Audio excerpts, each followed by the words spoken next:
What's up, gang? Thanks for joining the Undiplomatic Podcast, the show with undiplomatic takes about the foreign policy scene. I'm Van Jackson here with my co-hosts, Julia Gledhill and Matt Duss. Hello, friends. Hey, friends. Good to see you. How are you guys doing? I'm like, I feel like I'm kind of barely hanging on lately in like an emotional sense, in a scheduling sense. Like maybe it's just me, but like I feel like my life has never been busier. Almost everything is bad, you know? Yeah. And so like, and the shadow of the future is really dark. Yeah. And so like, I keep going on all these other shows. Although I did like fucking 11 shows in like 5 days. Yeah, I know, man. You've been out there. You went on a tear, man. I'm talked out. Yeah. I'm gonna need you guys to. You saved all your best stuff for this, though. I know you did. I saw you. I know you've been holding back. But like, where's the? You know, like I leave every appearance almost like on this horribly pessimistic note. Like I leave everybody being like, "Oh my God, things are worse than I thought." And it's like I'm not the Grim Reaper, man. Like I'm just analyzing the world. So I don't know. I mean, how are you guys doing? Been doing some stress cooking, you know, making banana bread, freezing it, you know. I make a lot of pumpkin bread. I have not been doing that. No. That sounds really wholesome and productive. Yeah. I've been cooking for survival, not for pleasure or satisfaction necessarily. And I feel like I'm saying the same things over and over, Van. And like I went on Non-Zero World last week with Connor Eccles, and it was like a Friday morning. And he was asking me all these questions about what's happening at the Pentagon and Hegseth and budget reshuffling and acquisition reform. And I just got pissed. Like I yelled for a good portion of it. And at the end, he was like, honestly, thank God, because I wasn't sure how we were going to make this topic interesting. So there are pluses and minuses, I guess. Yeah. Well, we're in an era where like, if you're just sort of the traditional foreign policy wonk, I think people are probably going to tune out, you know, like what? Hey man, that's like one of the defining quotes of my career, man, from Hunter S. Thompson. When the going gets weird, the weird turn professional. Boy. That is, yep. This is our moment then. This is our moment, baby. All right. Well, there's maybe one ray of light this week on the docket, which is that the film No Other Land won the Oscar for Best Documentary.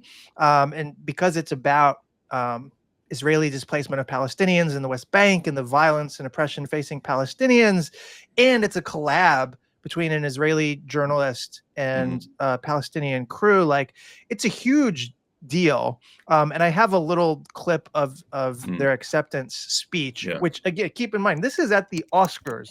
Okay. Yep. So like plutocrats galore, well-intentioned libs who usually live in the utmost imperial mode, you know. Thank you to the Academy for the award. It's such a big honor for the four of us and everybody supported us for this documentary. About 2 months ago, I became a father, and my hope to my daughter that she will not have to live the same life I'm living now, always fearing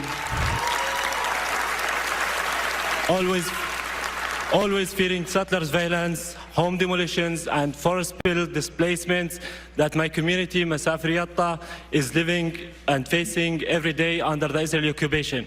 No other land reflect the harsh reality that we have been enduring for decades and still persist as we call on the world to take serious actions to stop the injustice and to stop the ethnic cleansing of Palestinian people.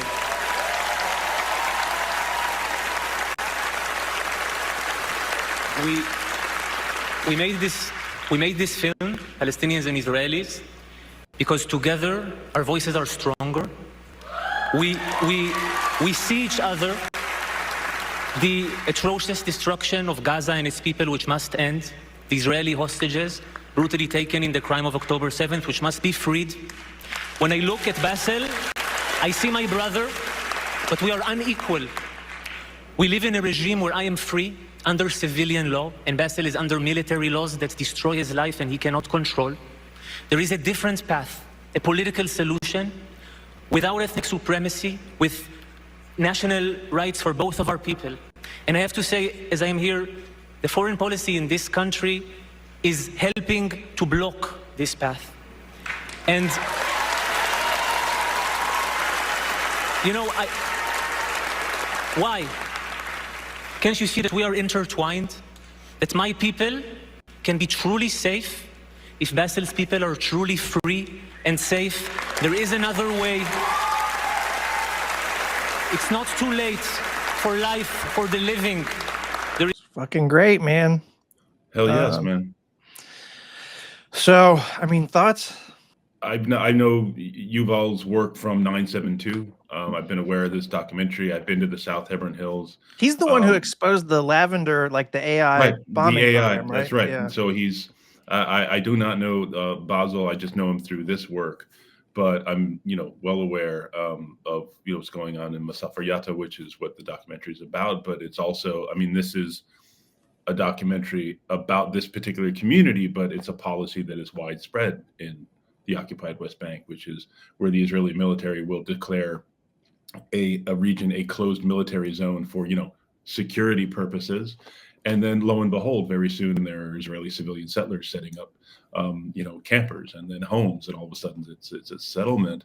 And as Basil said, it's ethnic cleansing. It's kind of a slow but steady ethnic cleansing of just moving Palestinians from their homes, from their communities, and corralling them into essentially Bantustans.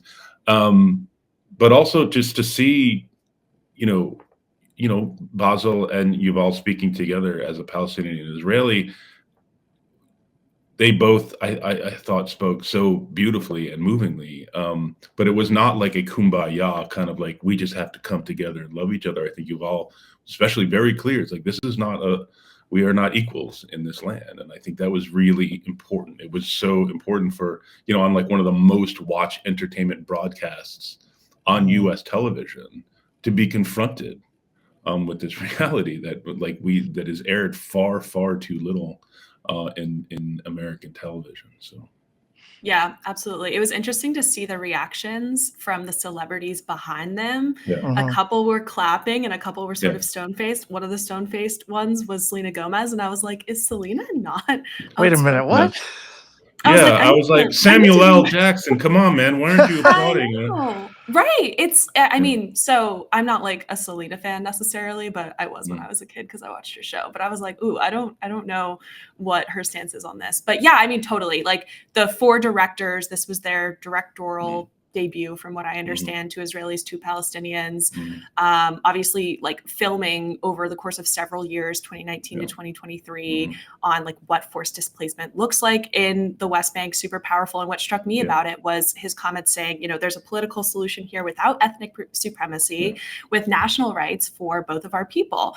And I think that that's sort of an implicit nod to a one-state solution, which actually like is not like a radical idea when you're talking about like the so-called democracy in the Middle East. Like, how about everybody just has freedom of movement and voting rights? I'm not going to put words in his mouth, but that's sort of how I understood it. And that was really striking to me because we are so far from that, conversation as sort of like a substantive and taken seriously political stance in the United States. I think Rashida Tlaib is the only person who talks about a one-state solution. I totally understand why, obviously, but that was really powerful. And for Yuval to end it with saying, while I'm here, I have to say this country's foreign policy.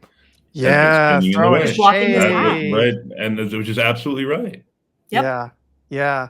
And the fact that no justice, no peace, I guess, is a bumper sticker for a reason. I mean, to point out that we are not equal.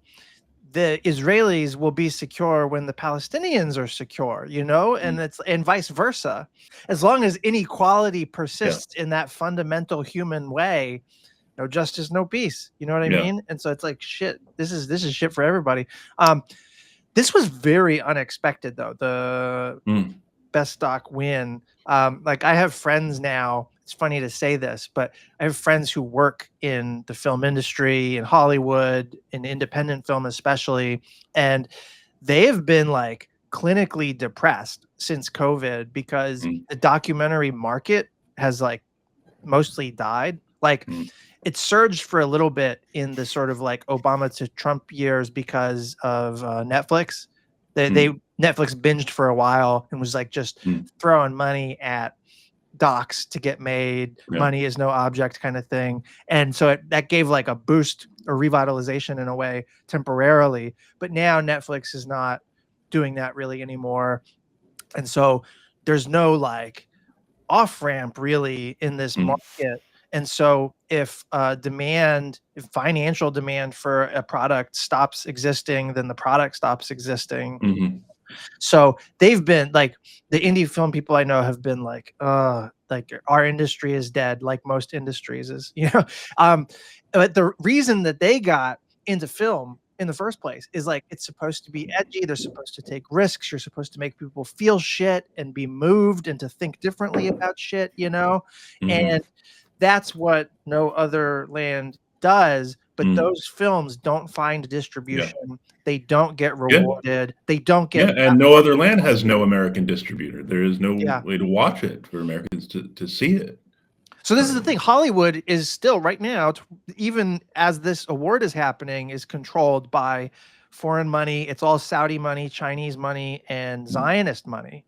And I'm sure there is some Israeli money, but I mean like American Zionists, right?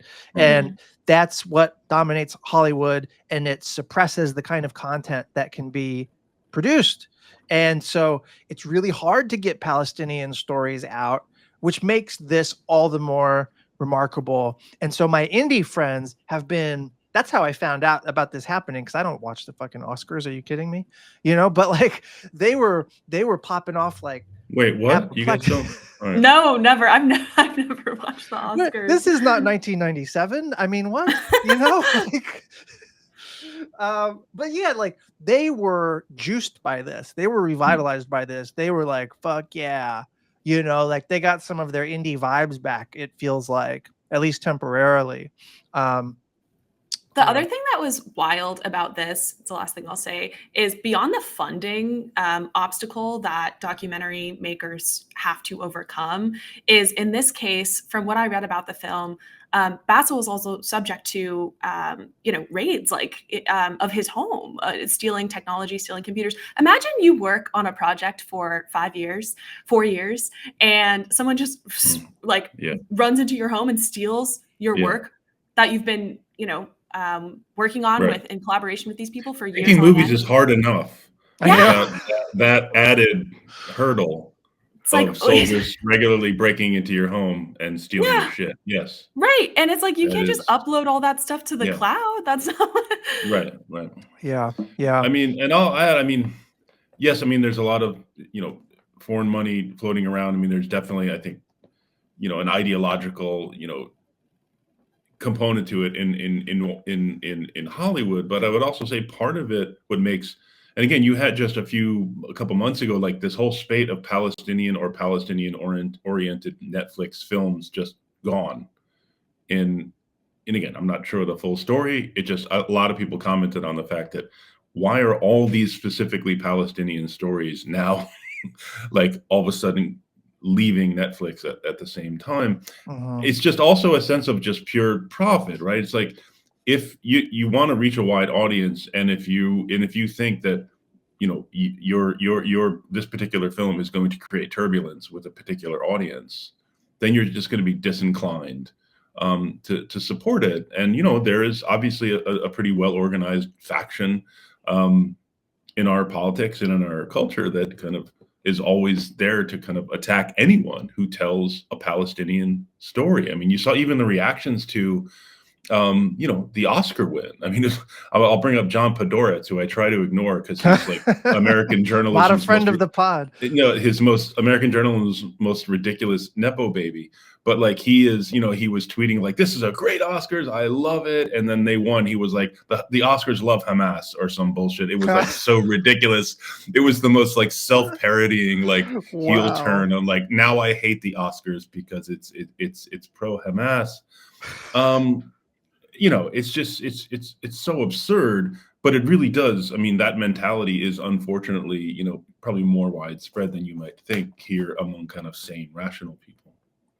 I saw Peter Beinart, who's like pretty good on Palestinian issues. He commented that like he did a riff on like, politics being downstream of culture kind of trope, and was like this on the Oscar win, being like, this is why APAC is afraid, like they can buy off our politicians, but the cultural consciousness is shifting and they can't do shit about it. And he took no other land as a signal of that. And I feel like maybe that's a little optimistic, but like, I'll take it. I mean, compared to all the other shit we have to talk about today, But I'll also add here, I mean, I saw some people from the kind of very left, like pro-Palestinian left, attacking it as well by saying, oh, well, here's this Israeli up on stage with a Palestinian, and, attacking it as kind of pro-normalization and saying, oh, Palestinians can only get their voices heard if they're standing alongside an Israeli. And it's like, come on, man. If you cannot take, is that a real take? No, it is I would not encourage you to seek it out, but I mean, it's out there, and it's like, if you cannot take this as a freaking win, I mean, I don't know what you're trying to do.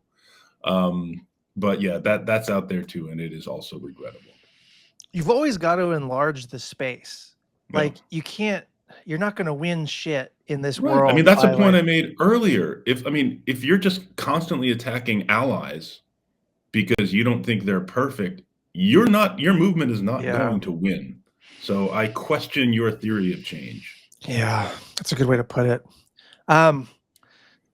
Less bright topic, Matt. You're the Ukraine guy more so than us, but I think we have to acknowledge that like all the drama that goes down with Ukraine right now is changing like literally every day. So like when we recorded the podcast last week, I released it same day, but by the next day there was stuff that we talked about that had been overtaken by events already. Like this shit is happening like so fast and there's so much of it. And I almost feel like we just, as a historical record keeping thing. Are you saying we have to do it live? Bill O'Reilly style. That's the thing. We'll do it live. Man. Okay. Well, we can. Okay, so the Zelenskyy meeting with Trump and JD Vance. What were your thoughts about that? Whew. Well, it was terrible, but well, it was terrible, but it was funny because I was actually in a meeting with Julia. We were in a group meeting. And I saw the headline. I was like, "That's for later." All of a sudden, everyone is like looking at their phones. It was with Brennis actually. We're talking about your book, so bringing it all together here, man. We were having a great discussion about your awesome book, which people should buy. And all of a sudden, the meeting's happening at the same time, and all our phones are just like popping off, and like, oh my god, what is happening? So I was just trying to engage in the conversation, but also what is happening. I'll say this. The first 30 minutes or so of the meeting went fine. And I'll say even the day before, during the, when Trump met with UK Prime Minister Starmer, he got that question, do you still think Zelenskyy is a dictator? And he was like, did I say that? I don't think I ever would have said that. So, in Trump terms, it seemed like he was at least signaling that he was preparing to have a decent and cordial meeting. Like this was not a setup necessarily. Again, people have said that. It seemed to me that if you kind of try and speak Trump, he was signaling that, okay, I'm going to have a cordial meeting with this guy. We're going to try and get a deal. We're going to sign this minerals deal. And yet, so 30 minutes, they have this, the Oval Office meeting. And then you had this tense exchange with Vance, who jumps in. And Zelenskyy responds, and once Vance introduced the idea that Zelenskyy was being disrespectful, which is the thing that like triggers Trump, then it just went off the rails. Very hesitant to suggest stagecraft to Zelenskyy, but like this was one of the most important meetings of his life. Yeah, and I get it, man. After what he's endured and is enduring right now, what he knows his country is enduring as he sits there in the meeting with this group of assholes and has to kind of just, kind of listen to them talk. I mean, I get it. I get why he was trying to make the case as he was, but it's also like, part of me is like, just get through this Oval Office meeting and then argue over lunch, but it obviously it went the way it did. And he's, he tried to clean it up after. He's tweeting thanks. He went on Fox News. He's been, but it's hard to see how he fixes this short of some really humiliating kind of kowtow to Trump. And like, obviously he has his own politics, he has his own constituency. He is a democratically elected leader, despite what Trump has tried to claim. So honestly, I don't, so back to your original question, was this a setup? I don't know. I mean, listen, Trump signaled even before he became president where he wanted to take this. We all know he has kind of, I'm not someone who goes in for this, like he's super pro-Trump, or sorry, pro-Russia, he's pro-Putin. I think he likes Putin because Putin's a dictator, which is what he wants to be. I don't think he's deeply ideologically aligned one way or the other, but I will say, one of the purposes, I think, of the blow up was to kind of put the onus on Zelenskyy and present Zelenskyy as the problem, to present Zelenskyy as the one who's blocking peace. And that's what they came out of, to watch, Lindsey Graham come trotting out of the meeting, running right to the microphones and saying, I don't know how we can work with Zelenskyy after this. It's like, part of the win here for Trump, if I can call it a win, was kind of completely, getting in line all the Republicans who had been pro-Ukraine before, who are now have been given like an excuse to not like Zelenskyy anymore because he was disrespectful to Donald Trump. Well, 48 hours after this meeting blow up, NATO countries met with Ukraine without the US, did the photo op video where they're all standing together kind of shit. Mm-hmm. And at a level of symbolism, that almost seems like where things inevitably have to go, short of Ukraine becoming part of just a straight up Russian sphere of influence, which is also one possible outcome here if we're being clear-eyed. But the alternative to that would be European countries plus Ukraine on some level, but just the fact of the absence of the US from that, where it was sort of touted as a NATO meeting, I feel like that speaks volumes about the direction of things, even though it's there's no clear, well, I don't know what you guys think. It seems like there's no clear path here. I mean, in the immediate, where fighting shall continue, and that tends to advantage Russia, all else being equal, because of the balance of power. I don't, and the Europeans have a ceasefire proposal of sorts, I guess, but if it doesn't have US or Russian buy-in, I'm not sure it matters, Yeah, I certainly don't know the way forward, but it seems to me the decorum part aside, which obviously was severely lacking. I don't think any of us need to say that. And I don't really care too much about Zelenskyy's manners, according to Vance. It feels almost like Vance is trying to pull those off as some kind of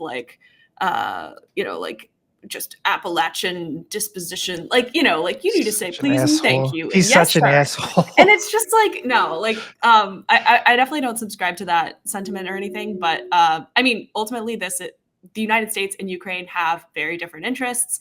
This goes back to the 90s. Obviously, Ukraine giving up its nukes and in exchange for the assurances, and of course Ukraine is going to be adamant about explicitly obtaining security guarantees.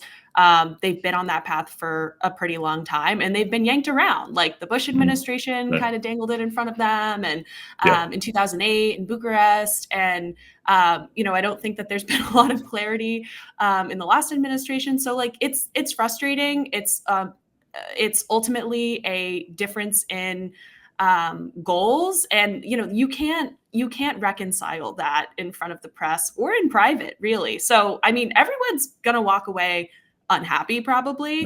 But I mean, I hate to say this because the meeting was a total freaking disaster, but I mean, coming away from that, I basically feel like, Trump is kind of right. Like, he did say it in a really terrible way, but when he said we have the cards, like, I'm sorry. Like, it is just the harsh reality. And unfortunately, I understand why Zelenskyy is still sticking to his guns and, wants what he wants. And as we said, like that, there's a lot of history there. But it seemed I was a little shocked that he would, allow himself, I guess, or not, I don't know. It's like, he's been through a lot, but I just expected that, a president might be prepared for that kind of interaction, knowing who Trump is. No, sorry. Yeah, you are right. I mean, he took the bait. Yeah. Which Vance put out there. Right. And that's, I mean, that's the thing is, and again, saying all this with, all respect for what, Zelenskyy has done and what he's doing. Totally. He's not a career politician. He's someone who's under enormous pressure and has been for a long time. And also I had a great deal of empathy for the fact that English is very much his second language. No, it's his third language. Tough. Yeah. That's after tough. Ukrainian and Russian. And, he speaks English fine, but, he was trying to, justify the continued existence of his country in a third language, in a room full of people who were trying to bait him. And, again, I understand that. I understand why you would want to make the argument there. So we can, as you said, we shouldn't place too much on decorum. I'm just saying, like, politically, strategically, I mean, it's like, bite your tongue for 15 more minutes and make the case. But I totally get it. I totally understand why you want to make your case. And again, we're seeing reports. There was a great piece in The Nation today by Jared Goryet talking to a lot of Ukrainian progressives and Ukrainians in general who are proud to see their president stand up to Trump publicly like that. So again, Zelenskyy has his politics too. He benefited politically from this, weirdly, even though and we have to ask what happens. It's good that the Europeans are showing support. If Trump moves forward with cutting off aid as he has announced. They cannot ramp up soon enough to stop what will be a slow and then fast Russian advance as Ukraine is forced to kind of ration its armaments. But then the last thing I'll say about Vance is, like, this is not Appalachian manners. This is Appalachian ambition, right? Because this guy, everything he does is keyed toward, I want to pick up the torch after Trump. So, I mean, he's from the Rust Belt too. The Appalachian connection, I think he kind of. Yeah, I know. He's not Appalachian at all. We just say that. Someone said he looks like a evil Care Bear, and I can't get it out of my head now. Yeah. There was a CNN covered it, but there was a poll that showed coming out of this meeting between Trump and Zelenskyy. You look at Joe Biden back in 2024. He was 22 points underwater. Holy cow. You look at Donald Trump, it's just a different planet entirely. I mean, the gulf between these two is wider than the Gulf of America or Mexico, depending on which side of the aisle you stand on. He's at +2. So look, at this particular point, Americans are giving Donald Trump the benefit of the doubt. He's doing considerably better than Joe Biden was doing on the handling of the Russia-Ukraine conflict. And so on this simple question, I think Americans are saying, okay, Donald Trump's doing all right on this. What about specifically on how they feel about bringing the war to an end? Yeah, okay. So, look, questions on this can be quite complicated, but I think this kind of gets at sort of where the American trend line is. Americans on the Russia-Ukraine war want a quicker end of the war, but Russia keeps its captured land. Look at this, 50%.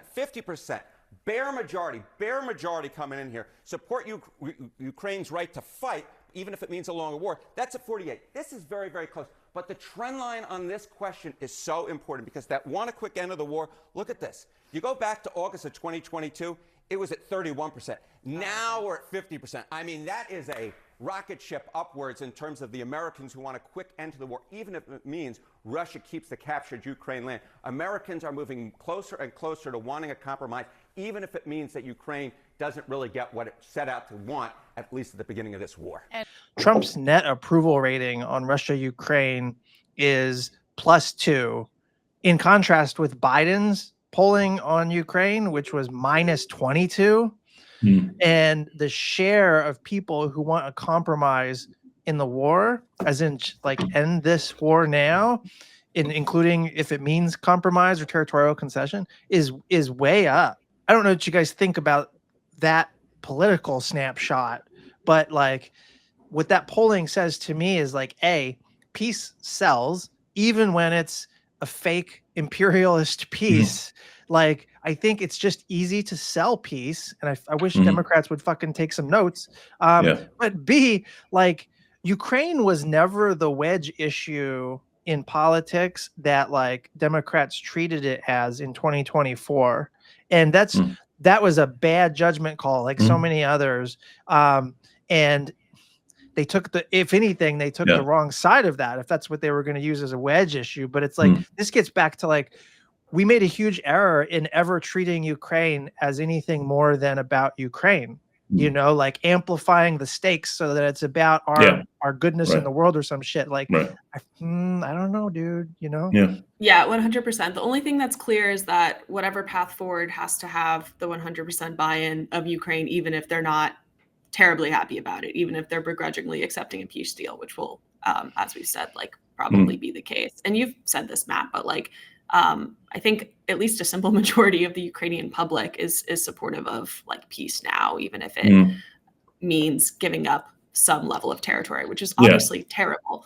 But yeah, I mean, like what that looks like specifically, I've seen a bunch of proposals. There's talk about a demilitarized zone. There's talk about armed neutrality, what that looks like.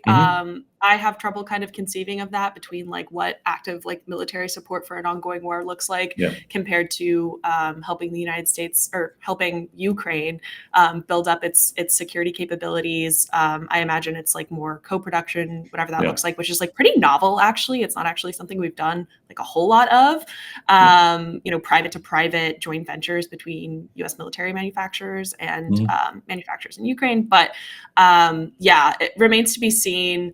But it's a difficult Well, we do some situation. of that with Israel, I think. But that's really, that's true.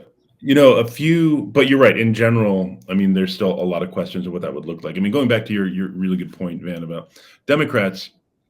Yeah, I mean, you know, as someone who generally supported the Biden administration's approach to this, even if my commitment to principles was perhaps a bit different than their ultimate commitment to principles consistently. You know, my concern was, and I thought I saw this borne out, is like, yeah, I mean, there's good reasons to support Ukraine's defending itself, but let's not turn this into, we're going to support Ukraine and repair our democracy. We're going to rebuild the American political consensus behind this war against Russia. In the same way, we should attempt to build American political consensus. Like Ukraine can save the unipolar moment, kind of thing. Right. In the same way that we shouldn't do the same with China. We're not going to rebuild our political consensus or strengthen our democracy just by fighting China or fighting Russia. So I think it was a mistake, and it was a mistake even before the campaign. I think not to lean into, at least to make clear. And in fairness, the Biden administration and officials did this, saying, you know, we're ready to talk if Putin is serious. And to this day, he has never shown any evidence that his ultimate goals have changed, which is to curtail, if not completely obviate, Ukraine's political independence. So, you know, what does a potential, you know, durable ceasefire look? Where we draw the lines here, you know, the demilitarized zone. But ultimately, you're going to have what's going to stop, if Putin is willing to stop, even temporarily, what keeps that from being just temporary is a belief that restarting the war will be more costly than it will be beneficial. And helping make that calculation for him is the real question. Yeah. I mean, what costs is he counting? You know, this is the problem. There's, to Julia's point, I haven't read it yet, but I have this network of people, scholars, intellectuals, policy, whatevers, that focus on non-offensive defense. We're low-key trying to bring it back, and we're going to be doing something soon, I think. But one of them, a European scholar who was doing this shit in the 80s, he's got this big elaborate proposal for non-offensive defense in Europe, and implicitly including Ukraine. And I'm saying this now to put myself on the hook to read it, because it's like it's not circulating at this point. It's new. It wasn't even written in English. It got translated recently. And it is an answer, the optimal answer for people who are like, if you're going to think about defense, you need to do it in a non-provocative way that has some hope of stabilizing the world. not defense as warmongering, but defense as defense, Right. that Imagine that that. approach is the optimal approach in like every situation, in my view. And so, like, what does that look like for Europe amid all these various, models for European security and Ukrainian security? Like, I don't know. I don't have an answer because I haven't read it, but like, I'm committed to reading this. So, TBD. All right. So there's two like related threads on China I wanted to pull. One is this I got like a 1-minute clip here from this guy David Lee, who is a professor at Tsinghua University, but he was also an advisor to the People's Bank of China, and he went on Bloomberg and made some possibly like profound comments about Trump's China tariffs and domestic consumption in China. Well, let me be very frank, okay? I strongly believe this time around, tariff is no longer a big issue. I would even, if you give me an order of 3 top issues in China or challenges in China, I don't even put top 3, even among the top 3, the tariff from President Trump. In fact, the whole economy was preparing for 40% or even 60% of tariff hike from President Trump. Now he's only imposing 10%. Of course, there are indirect tariff upon Chinese products from Mexico, from Canada, from Europe. But overall, it's still smaller than people anticipated. It's smaller than the year of 2018. So this time around, the Chinese economy is fully prepared. I do not think the tariff is a big issue. The way to deal with tariff is the same as deal with the other issues in Chinese economy, that is to boost domestic consumption. And on this issue, there's already tremendous discussions, and also a lot of policies will be implemented down the road. This may be like a specialized topic. I don't know if you guys have any thoughts, but like 2 things jumped out here.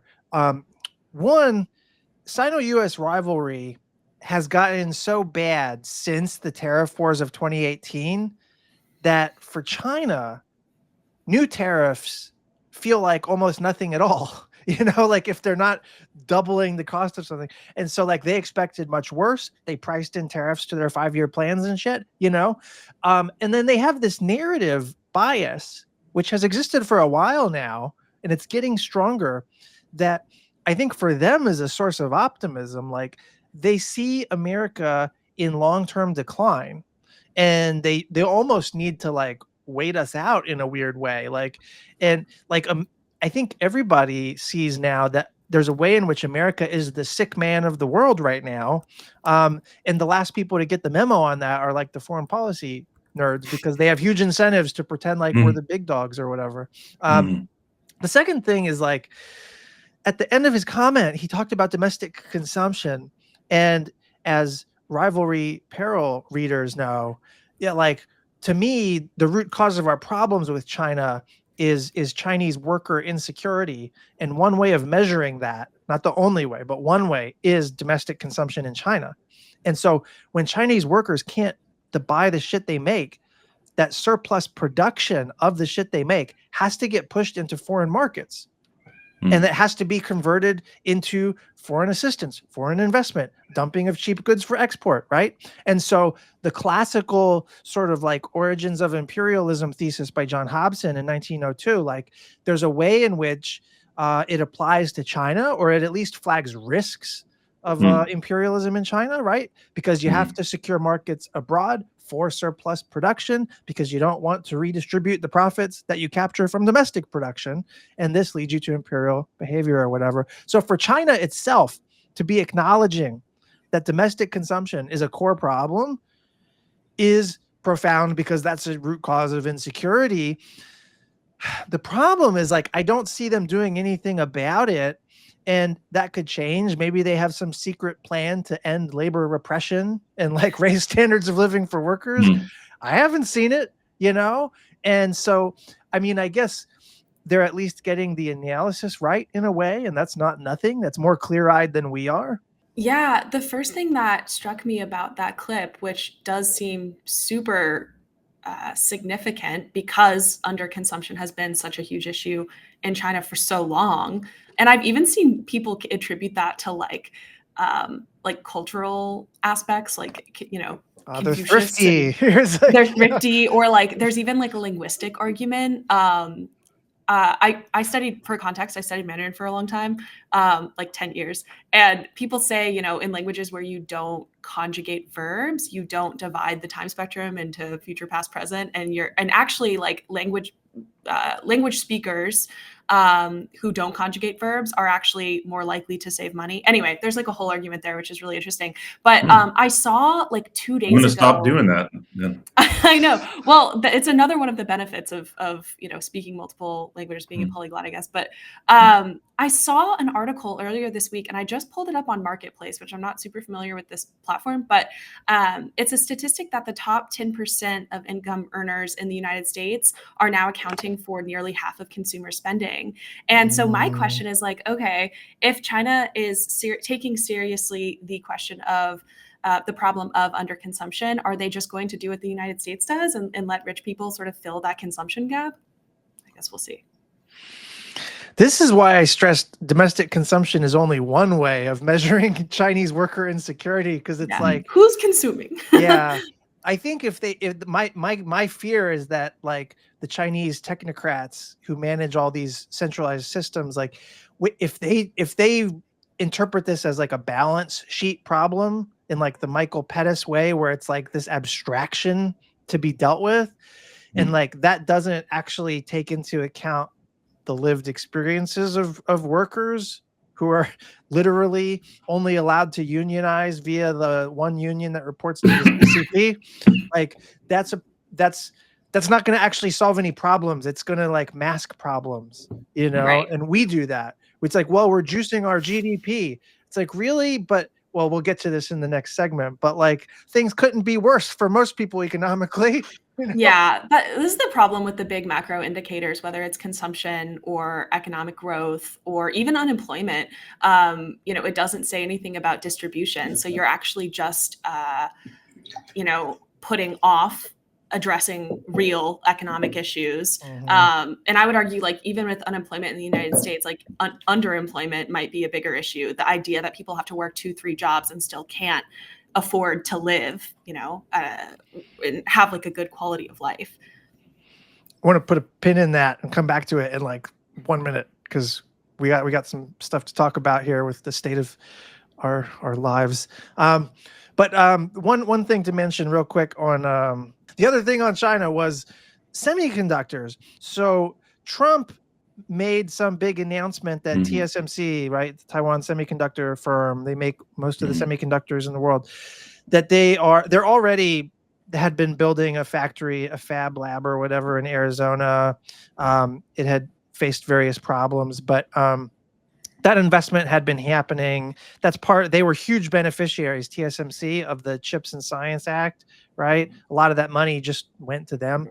But the Trump's announcement was about $100 billion investment from TSMC, which is a total, like it's he's juking the stats or whatever, but like they're going to be doing a surge of investments to manufacture Taiwanese semiconductors in the US. This project, could this minimize the impact to the US with chips should China decide to isolate Taiwan or China decide to take Taiwan? Well, it's a very interesting point. It's a great question, actually, but this would certainly, I can't say minimize. That would be a catastrophic event, obviously. But it will at least give us a position where we have, in this very, very important business, we would have a very big part of it in the United States. So it would have a big impact. This was like kind of foreshadowed by a bunch of the like right-wing China hawks, like the hard right intellectuals or whatever, like Matt Stoller, Bridge Colby, these guys, like they had been advocating. It's funny that you're putting Matt Stoller on the hard right now. He is now, dude. He totally is. He used to be an advisor. There's a longer story here. I got fucking. No, I know, Matt. There's a long story here. Let's put a pin in that for later. But go ahead. Sorry. Anyways, yeah, I'll double down on that. But there's a section of like China watchers who don't know anything about China, who are also warmongers and war hawks. And it's interesting when those two things happen to go together. I feel like that's more than correlation. But anyway, they had been advocates during the Biden years of finding ways, like making the priority when it comes to China, Taiwan, basically taking Taiwanese semiconductor manufacturing away from Taiwan. And they had different ways of like talking around this or phrasing it, but it was the idea that like the reason we ought to defend Taiwan has nothing to do with defending a people's or even defending a nation or whatever, or a democracy. It was purely about like, we need the chips. Yeah, we need the semiconductors. if China conquers Taiwan, then how will we have semiconductors for our vacuums and our F-16s? Yeah. And so like that was the fucking weirdo naked calculation that they were making, dehumanizing calculation. And so in that context, they were like, well, we could solve this problem for ourselves, not for Taiwan, by taking their semiconductor production, sticking it in the US, and then we can still have semiconductors for vacuums and for weapons and shit, even if China conquers Taiwan. And so this is like, it's a very like anti-solidaristic way of seeing the world or whatever, anti-humanist, but that was what they had been advocating. And it's like, all of these are the guys who are working in, you know, Pete Hegseth's Pentagon. I mean, like, this is the idea space. Rubio was kind of an advocate for this too. Like, it creates option. It makes it way easier for America to do Taiwan dirty one way or another. Right. You know, and that's what Trump seemed to be implying in that. Yes. That like, yeah, I mean, you could see that he was nervous about just staying straight out, which is pretty wild because Trump is the dude who just says it. But even he realized like, oh, I need to dance around this a little bit. But yeah, that's basically, he was like, yeah, Taiwan is helping us worry less about China invading Taiwan. It's the only time I've seen him try to be nuanced is when like China-Taiwan comes up, which is kind of fascinating. Yeah. Yeah. I also just wonder, I mean, I don't know a whole lot about semiconductors, but what I do know are that the American companies that do semiconductor stuff don't do the fabrication part. Like they do the design, right? Qualtech or that's the value added part, by the way. Yeah. That's the high so like value it's like another example of maybe in theory, like you could make the argument for the United States to be self-sufficient on semiconductors, but of course having, you know, a major, you know, downside of invading Taiwan is in fact a good thing. So like, you know, not validating the argument necessarily, but can we even do it? Like the whole sort of investing in semiconductor production, it's just like, even if China did invade Taiwan, it would still be impacted. Why? Because of the resources that you need to make them. And like, I don't know the IP sort of infrastructure around this TSMC plant in Arizona, but I imagine it would still be their intellectual property as to how to go about doing the actual manufacturing. So wouldn't it have the same impact, right? Like we don't have that intellectual know-how in the United States. We haven't done it ever, from what I understand. So one of the imperial things that Trump is doing, and this hasn't gotten a bunch of attention yet, is that he's trying to basically strong arm Taiwan into like signing over IP, like in a manner similar to what China has done with IP when you partner with them as a foreign firm. Mostly the reason they partner with you is so that they can get access to your IP and then tell you to fuck off, you know? So like literally that's what Trump administration is trying to do. And if you're Taiwan, you're like, obviously, fuck you, no. But also you have to be careful. You can't pull a Zelenskyy and say, fuck you, no, in a way that leads the Trump administration to be like, you don't have the cards. You know what I mean? It's like even with all the workforce issues that we're having in manufacturing writ large and in sort of the military realm, like in what world is this viable? I just don't understand. It's so stupid. And we talk about this in the rivalry peril. TSMC employs 65,000 people. It makes 90% of the world's chips.